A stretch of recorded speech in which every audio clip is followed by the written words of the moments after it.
Lado B da Gastronomia. Um espaço colaborativo onde a gente conta tudo ou quase tudo que está por trás do mundo dos restaurantes.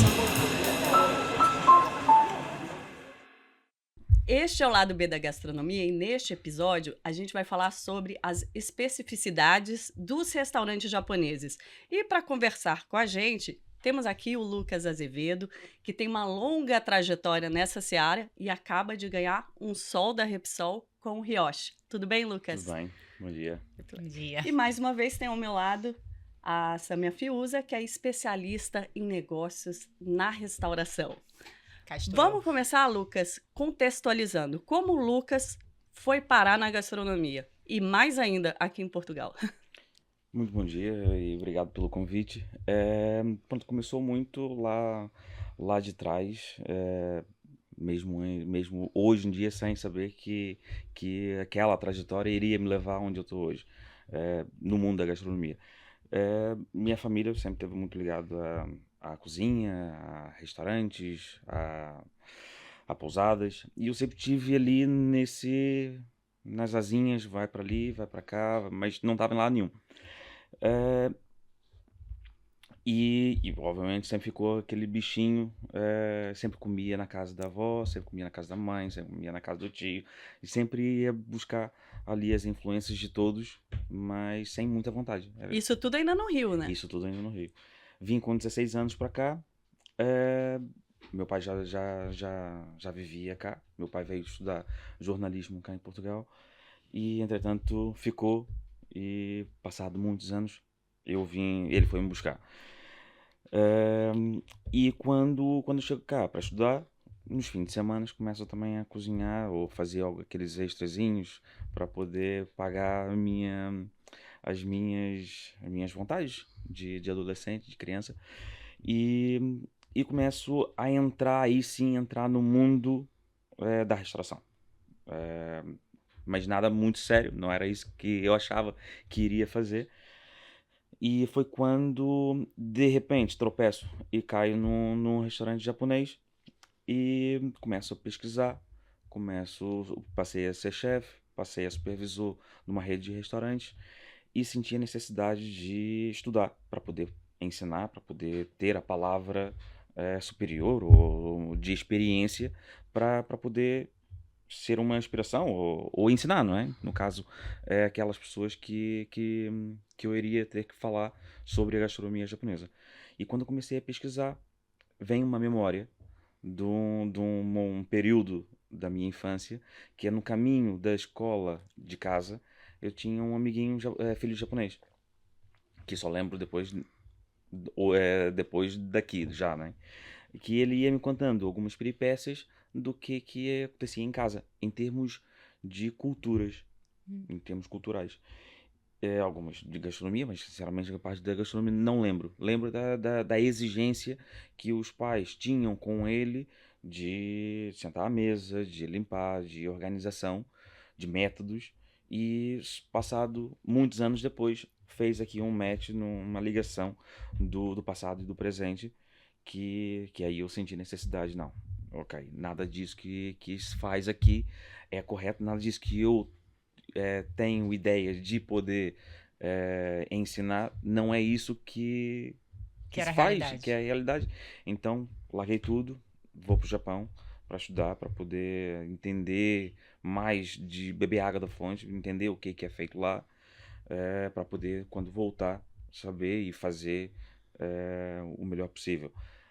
E quando voltei pro bonsai, achando que já sabia bastante. Claramente que não, porque uma coisa é estudar, uma coisa é estar ali na escola, outra coisa é no dia a dia.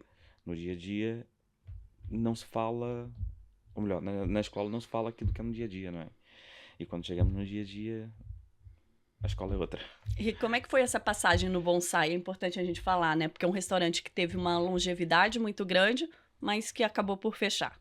Sim, ali para mim foi minha casa. Sempre quando eu passo, dá um apertozinho no coração. E tem muitos clientes que na altura do bonsai, e sempre quando nos encontramos falamos do bonsai, falamos com carinho, com um certo apreço. Então ali foi, eu cheguei lá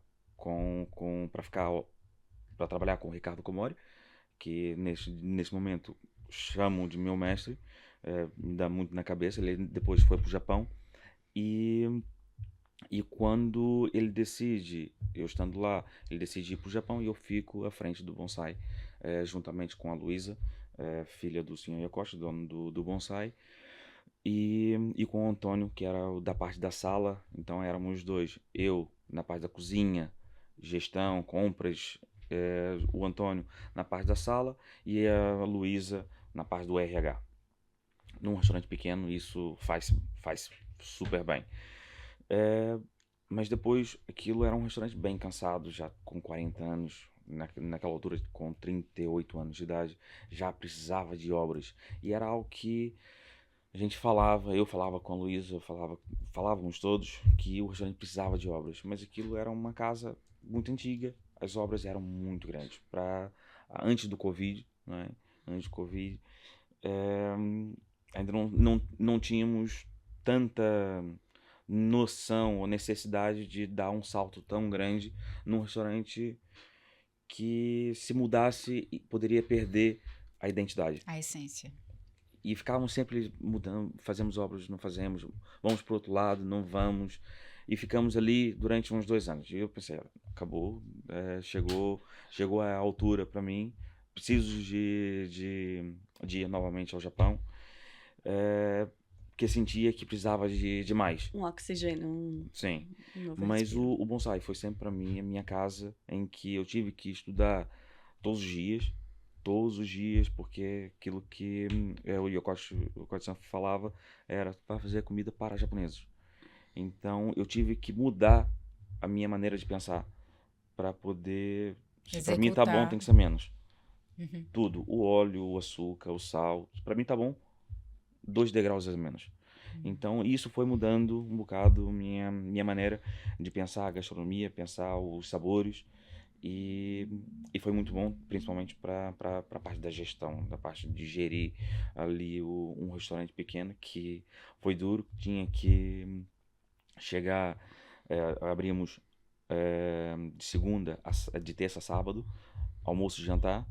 Então muitas vezes o intervalo eu tinha que ir às compras, eu tinha que remediar alguma coisa. No sábado de manhã ia para o mercado biológico do Príncipe Real para poder comprar os legumes para fazer especiais. Isso tudo porque tinha que ser tudo fresco ou por conta de armazenagem lá? Porque tinha que ser tudo fresco.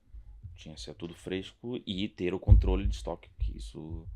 Sim, obviamente Isso- na restauração é o que faz diferença entre um CMV, um food cost alto ou baixo, né? Acho que não dá para... pensamos em comida, automaticamente temos que pensar no custo. E isso é uma bola de neve, porque senão depois temos Sim. que A ter... gente vai falar sobre isso, explorar um pouco.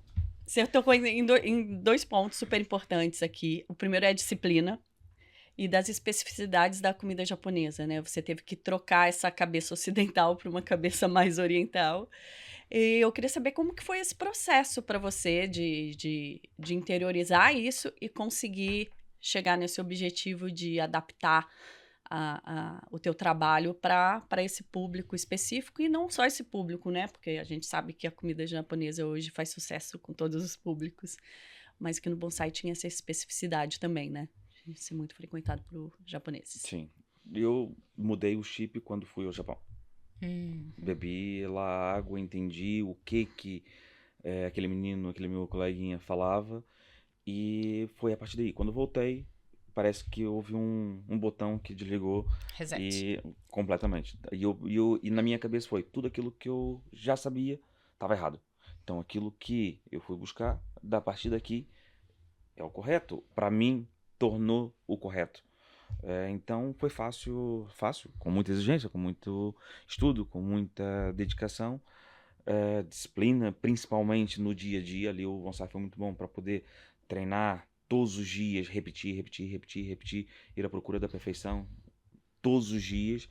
Sabia que tinha que estar sempre a melhorar. Tinha japoneses ao meu lado também para para me corrigir. Olha, eu achava que estava bom, dava para provar. Olha como é que tá. Então, existia ali uma série de suporte também, felizmente. Para hoje em dia eu tenho uma cabeça é, Moldado. mais moldada. Hoje em dia, eu acho que eu, com a minha influência brasileira, é, até já falamos sobre o milho, temos no Rioche, acabo de pegar pratos pratos e técnicas japonesas e coloco algum cunho meu. Acho que Autoral. já consigo, sem faltar ao respeito, nos pratos. Quais são as diferenças essenciais que você vê no que é praticado usualmente e no que você diz que fez o reset? O que eu sinto? O que é diferente no âmago assim? Eu fiz um reset. O que é que você fazia? Dá um exemplo. Antes e que não é... Nessa sua viagem você percebeu que fazia errado. Uma coisa... Só um exemplo. Desprezar o produto. Desprezar, se calhar é uma palavra muito forte. Mas desvalorizar, não valorizar tanto. Não dá tanta Não dá importância tanta que aquele importância. produto Sim. e toda a cadeia produtiva Sem dúvidas. que tem ao redor. Sem O dúvidas. respeito ao respeito. ingrediente. Respeito pelo ser, respeito pelo ingrediente, respeito por quem fez. Há um respeito praticamente em tudo no Japão. Há duas expressões no Japão que no bonsai, no Japão eu aprendi. No bonsai a gente fazia todos os dias, que é antes da refeição, itadakimasu, no fim da refeição, gochou-sama deshita, obrigado pela refeição no início e obrigado pela refeição no fim da refeição. Isso não é uma coisa religiosa. Se eu estou à frente de um chefe, ou da pessoa que fez, ou em casa, da minha mãe, eu vou dizer itadakimasu, obrigado mãe pela refeição, obrigado chefe pela refeição. Se eu estiver sozinho, obrigado universo pela refeição. E isso faz um clique muito grande da maneira como nós pensamos a comida, O alimento. o alimento no geral. A gente desviou um pouco. Vamos entrar nessa questão de bonsai.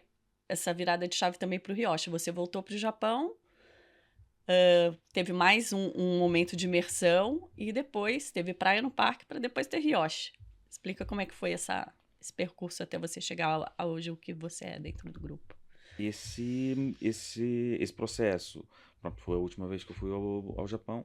Tive a estagiar em alguns restaurantes, inclusive num templo budista, que não tive a estagiar, a colocar a mão na massa.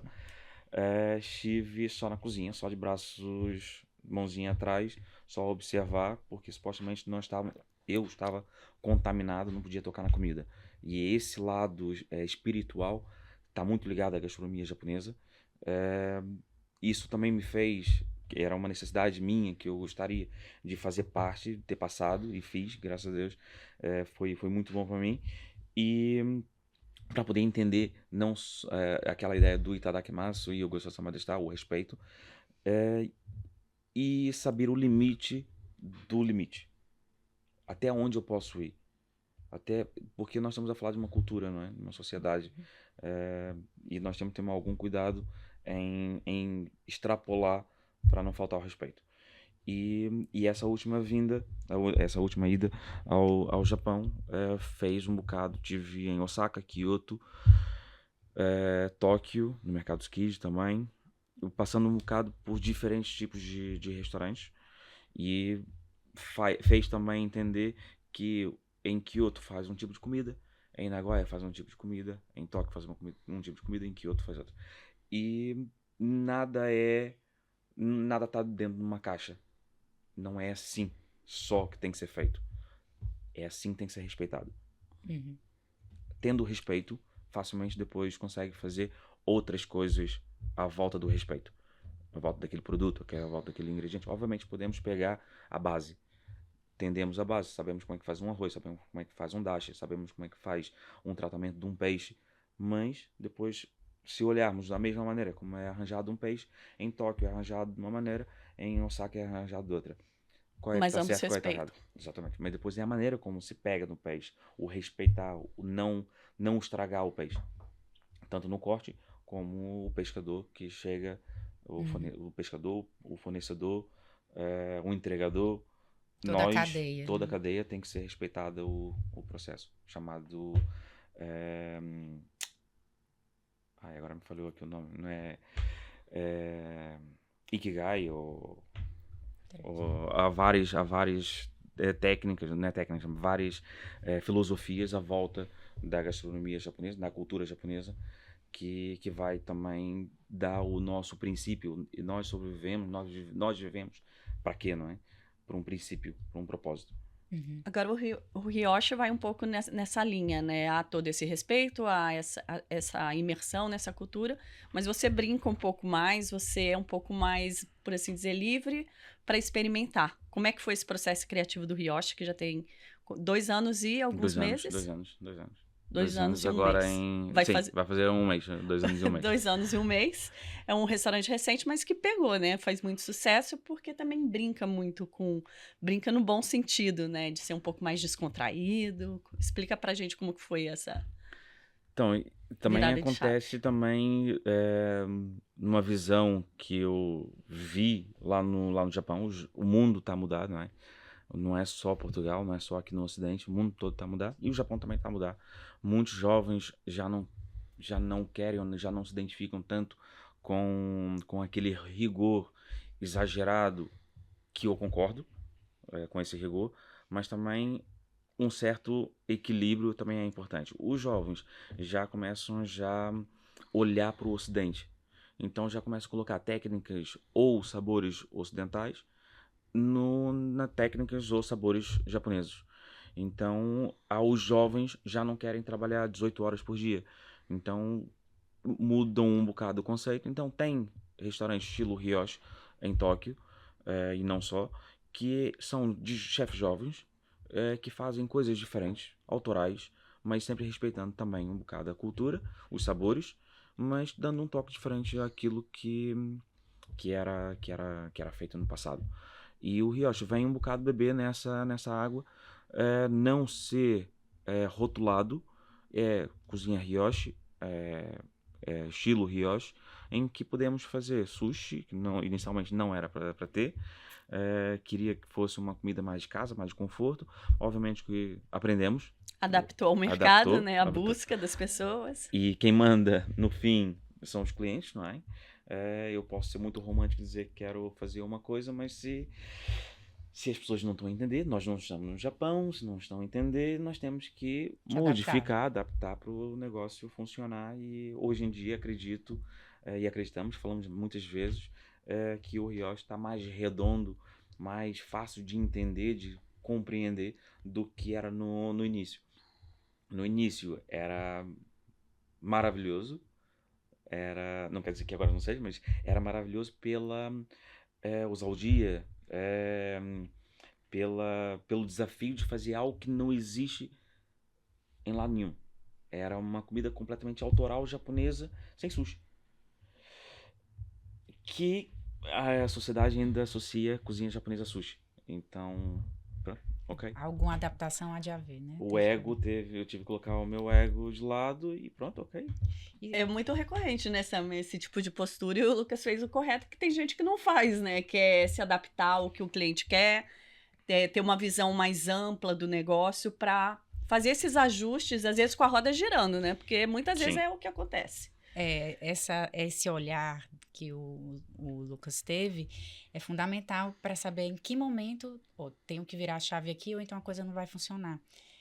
Muitos negócios, eles ficam numa insistência pela ideia ou pela vaidade, pelo menos é o que a gente vê muito no setor, e acabam perdendo o time, e a gente sabe que o tempo é dinheiro, né? Enquanto a coisa não está rodada do jeito que é para rodar, há desperdício, aquilo não saiu como deveria, temos custos fixos que estão lá todo mês, e se isso não é ajustado, a conta chega.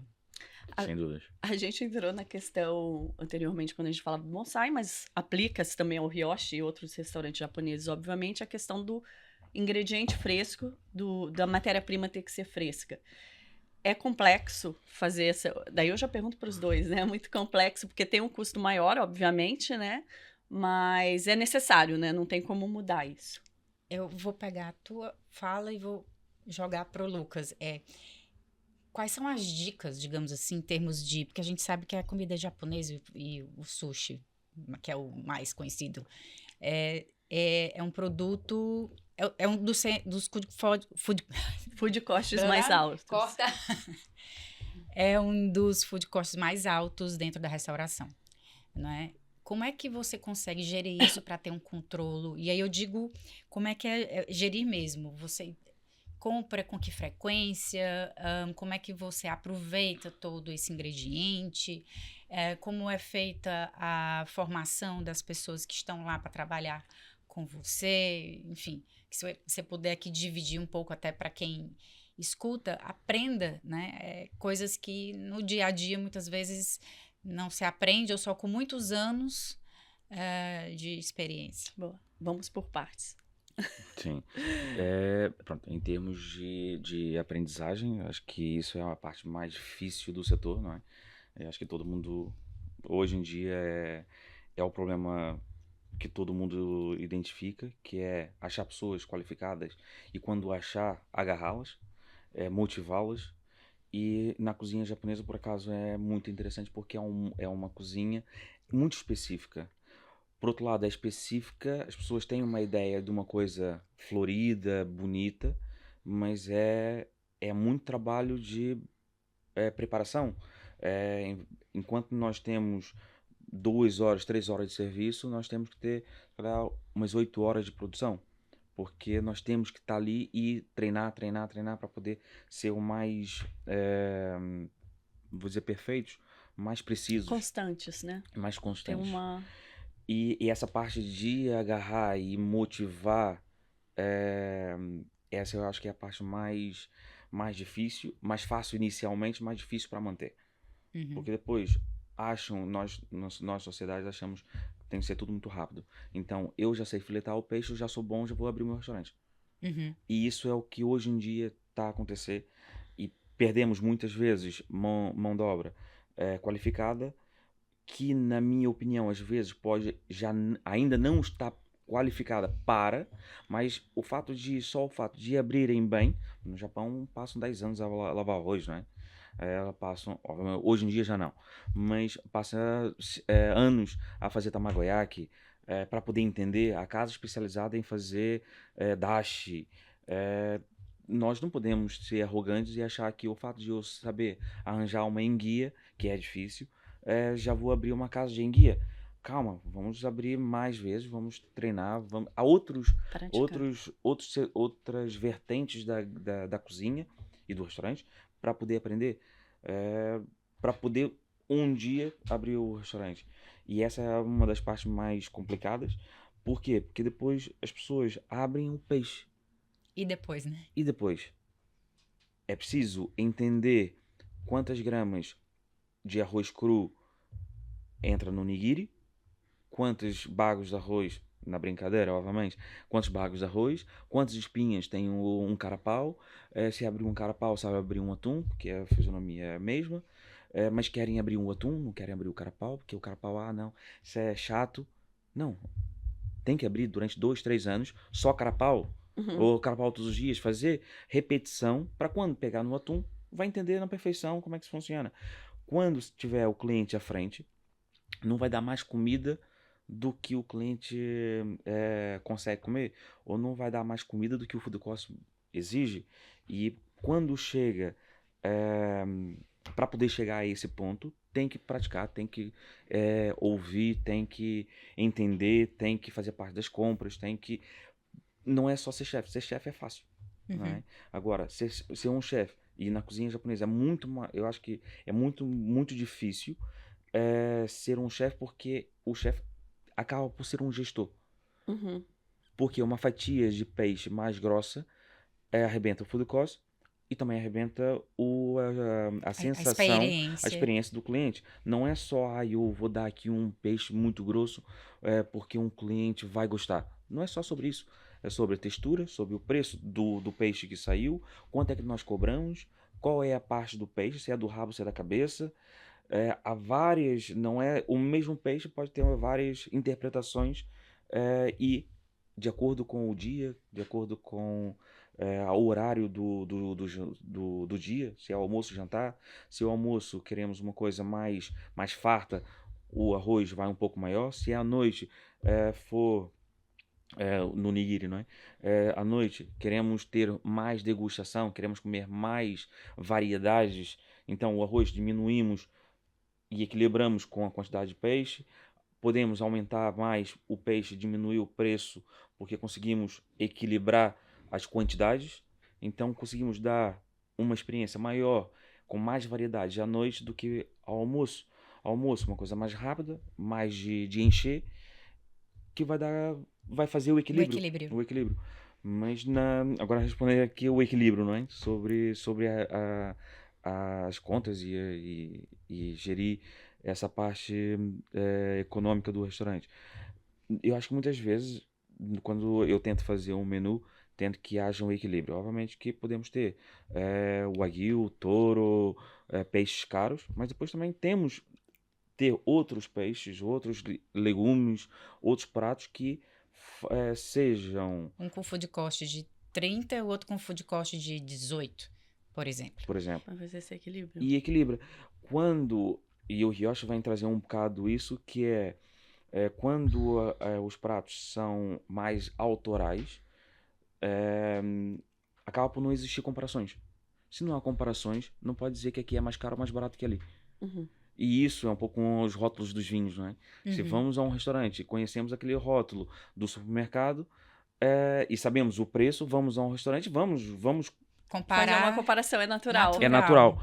E o Ryoshi, eu pensei, quando fiz os pratos, fiz o menu, pensei nisso, que para sabores japoneses, para todo mundo entender. Se sentar aqui um japonês vai entender, mas não vai comer isso em lado nenhum.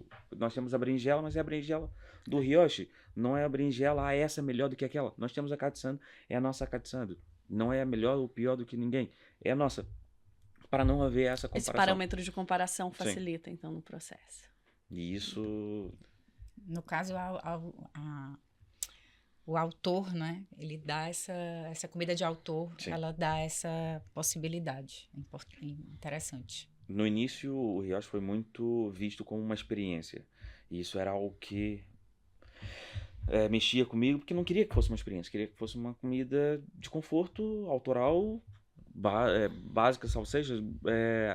e que se pudesse fácil. Repetir também, não fosse lá só uma vez. Exato. E... quando falava, mas é tão diferente que eu vou lá uma vez por 2 em 2 meses.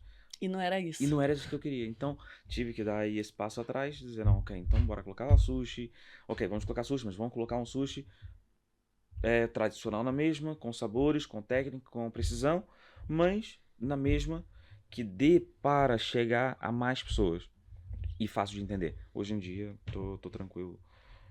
Construir um menu não é simplesmente uma lista de pratos, como uma lista de possibilidades. É o que a gente fala muito da engenharia de menu, né? Entra muito nessa questão dessas equivalências.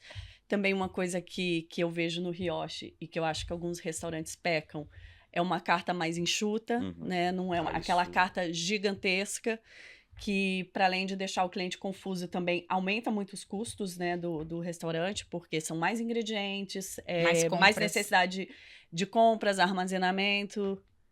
Então, essa parte complexo. do armazenamento, pegando aqui, ainda agora eu tinha perguntado como é que fazia essa parte da gestão de mercadoria, de peixe, de estoque, de frescura. Quando fui lá estagiar, lá no Japão, estive numa casa em que eu, por acaso, já sabia, que é o Jukuse, que é maturação. Maturação do peixe. Que é uma coisa lá, normal. Dry aging. Não chega a ser dry aging, porque ele é embalado lá, embrulhado em papel, num saco, depois em saco grosso, e depois sugam o ar e enfiam dentro de água e gelo. Então mantém ali a temperatura controlada, obviamente com peixe sangrado, a qualidade lá, ou a técnica, a prática para poder ter o peixe o mais fresco possível há mais tempo é muito melhor do que o que nós temos aqui. Pode ser que um dia mude, mas neste momento é assim. E E eu no bonsai fazia essa maturação de uma forma de conservar. Uhum. Naquela altura não se falava, não se podia falar, porque Tinha um preconceito. era um preconceito. Mas fazia por uma forma de conservar. E isso é tradicional japonês. Hoje em dia, vivemos numa moda do dry age, da maturação, às vezes até excessiva, que acaba por fugir. Desvalorizar? Não. Não, fugir mais do que era o que era feito no Japão, o que é feito no Japão. A maturação é para melhorar, obviamente, mas de uma forma de conservar. Aqui, não nos preocupamos, aquilo que se vê muito, não se preocupa na conservação, mas sim na valorização do menu, do prato, por ser maturado. Ele vira o marketing. Sim. Eu tenho um frigorífico de maturação no Riacho e não falo que os peixes são maturados. Uhum. Por quê? Porque é uma forma de conservar. É mais para conservar do que para ser um storytelling. Porque já tá cansativo, já não é isso, não é por isso que o prato vai ser mais caro. Uhum. Vai ser melhor, óbvio, mas isso é o trabalho do restaurante, fazer com que o prato seja bom, não é? Uhum. Mas é um diferencial. É um diferencial. E acho que isso, o saber manusear de forma conservar, seja na fermentação, seja na marinação, seja na maturação, seja o que for, nada mais do que uma forma de conservar ingredientes. Facilita bastante, então, nessa questão do food cost, né? Você ter uma... E também na tua rotina de trabalho, né? Sim, com o tempo que tá, não é? Às vezes tá de chuva, não temos peixe, não vou abrir o restaurante? Pois. Se eu tiver uma marca que me dê a garantia de que tem ali uns peixes que me fazem poder abrir, já muda o jogo. Então não muitas técnicas são mesmo para dar tranquilidade de que podemos servir. E dá sabor também, né? Também dá sabor. E a tua relação com os fornecedores, como é que funciona? Funciona muito São bem. fixos? Você varia? Ou já tem a confiança, aquela relação de confiança mesmo? Por acaso, aconteceu uma coisa essa semana que um fornecedor do bonsai entrou em contato comigo. E nós tínhamos uma relação maravilhosa, mas depois nunca mais falamos. Eu acho que ele tinha saído da empresa onde estava, mas era a pessoa, não era a empresa. Uhum. Era a pessoa que era o vendedor, ou era o comerciante, a pessoa que fazia. E ele mandou mensagem essa semana e eu disse: boa, olha, manda lá uma caixinha disso, só para ver. E só entregamos só na parte da manhã. E nós na parte da manhã não tem. E ainda não temos confiança, ainda não trabalhamos para eu poder dar a chave do restaurante. E isso é algo que eu dou a partir de uma repetição de entregas e corre bem. Eu entrego a chave para ele ir lá e deixar, e deixa super bem armazenado. E ele entrou em contato comigo e olha, entrega, e ele disse: mas eu só entrego às 10 da manhã. E eu, olha, às 10 da manhã não consigo. Então, leva a tua casa. Onde é que moras? E ele próprio foi lá levar. Isso pra mim me ganhou. Ontem tivemos teve uma feira aqui em Lisboa de um fornecedor em que nos encontramos. E eu fiquei e nós estávamos falando só por telefone. E eu já não recordava a fisionomia dele. E ele: então, como é que estava o ouriço? E eu: eres tu. E eu falei: há muito tempo que a gente não se vê, porque sabia que não nos víamos já há muito tempo. E criou logo ali: olha, bora fazer mais uma encomenda, mais duas, e depois te dou a chave para tu entregares lá o peixe. E voltamos a trabalhar. Gostaria muito de trabalhar, trabalhamos super bem no passado. E eu acho que essa relação de confiança, né? Eu trabalho por norma com 3 e agora 4. 3 fornecedores, vamos dizer, um fixo e dois quase fixos. Então, um é porque é próximo e consegue me entregar facilmente se por acaso acabar ou se o outro não entregar. E os outros 2 são peixes específicos. peixe, estou a falar de peixe, Sim, sim. mas os legumes passa a ser a mesma coisa. E esse vai ter que entrar. Vai ter que entrar. Vai ter que entrar para a lista. Vai ter que entrar para a lista. Foi incrível. Ou E seja, agora você vamos tem lá. agora 4 fornecedores de peixe, fora os frescos, fora, imagina então, são uns japoneses. 15, 20 fornecedores lá. Para aí. Agora quando chega o fim do mês, nós temos que bater as fichas de fornecedores, nós temos que... Meu sócio às vezes fala, ô Lucas, tem que comprar aquilo, um ingredientezinho lá naquela loja. Tem, mais ninguém tem. Então tem que ter um vinagre da ameixa japonesa. Não existe fornecedor nenhum, então só tem aquela loja. Vou lá buscar. Você vê que o Lucas virou um homem de negócio, mas ele ainda tem Tem uma essa unha- coisa do chefe, né? Porque realmente alguns ingredientes diferença. fazem a diferença, né? Sem dúvida, em sem um dúvida, prato e são um toque especial que trazem esse diferencial para o restaurante, para a carta, né? com E certeza. sabe como é que é no dia a dia, assim? O Lucas falou mais ou menos aí, provavelmente esses fornecedores você também já tinha de alguns contatos anteriores, mas assim, alguém que vai abrir um negócio precisa de fornecedor. Como é que funciona isso? E vai ter que fazer uma pesquisa desses fornecedores específicos. Obviamente, na comida japonesa vão ser uns. Se você quer um hambúrguer, vai ser o talho XPTO, o produtor da carne lá de trás dos montes, ou sei lá o quê. Mas é preciso fazer esse dever de casa se você quer entregar Uma coisa mais diferenciada. Uma coisa que diferenciada. Destaque na multidão. Que é uma das coisas fundamentais hoje em dia, diante da oferta, né, de restaurantes e essa efervescência toda que hoje Lisboa e Portugal, de uma maneira geral, vive, né? Mas acho que Lisboa e Porto de uma maneira mais intensa, né? Porque pelo fato de serem os maiores centros. tem uma estatística que antes da pandemia, 2020, mais ou menos, a estatística oficial, né? Porque a gente sabe que pelo CAI tá por esse número, tá com essa estatística, mas muitas pessoas operam com outros CAIs também na restauração, né? Secundários. E tinha para aí